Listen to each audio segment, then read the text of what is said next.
आजादी आजादी তোমরা কি চাও তোমরা কি চাও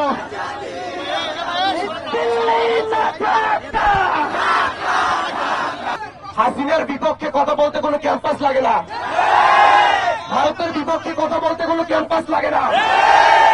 ব্যাপারটা হয়েছে কি জানেন, হাসিনাকে আমরা তাড়াই দিছি না, হাসিনাকে ভারত গিলতেও পারতেছে না, ছাড়তেও পারতেছে না, যার জন্য ভারত আরেকটা চেষ্টা করতে চায়, দেখা যায় হাসিনাকে ঢুকানো যায় কিনা।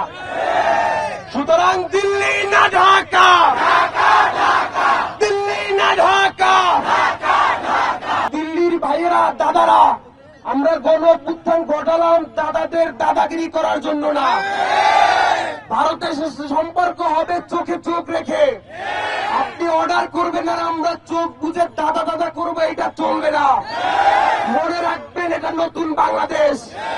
আমরা সবাই একটু হাতের ডান দিকে তাকাই, মাতৃভূমির মৃত্যু। সুতরাং পাঁচাটার সুযোগ নাই, দালালি চলবে না।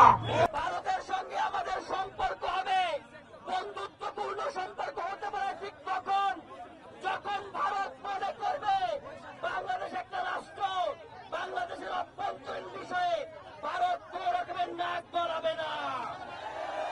আমরা দেখেছি গত 15 বছর আওয়ামী লীগ রেজিম বাংলাদেশকে ভারতের কাছে ইজারা দিয়ে রেখেছিল। ভারতকে, দিল্লিকে, মোদীকে স্পষ্ট বলে দিতে চাই, বাংলাদেশে আওয়ামী লীগ রেজিম শেষ হয়ে গেছে। বাংলাদেশের মানুষ আজ একতাবদ্ধ হয়েছে। আওয়ামী লীগকে আর বাংলাদেশে ফিরতে দেওয়া হবে না, হবে না, হবে না। সুতরাং ভারত যদি আওয়ামী লীগ আমলের মতো আমাদেরকে আবারও বলদি বানাইতে চায়, তাদের প্রতি আমাদের স্পষ্ট জবাব, শরীরে এক বিন্দু রক্ত ফোটা থাকা পর্যন্ত আমরা ভারতের আধিপত্য মেনে নেব না, নেব না, নেব না।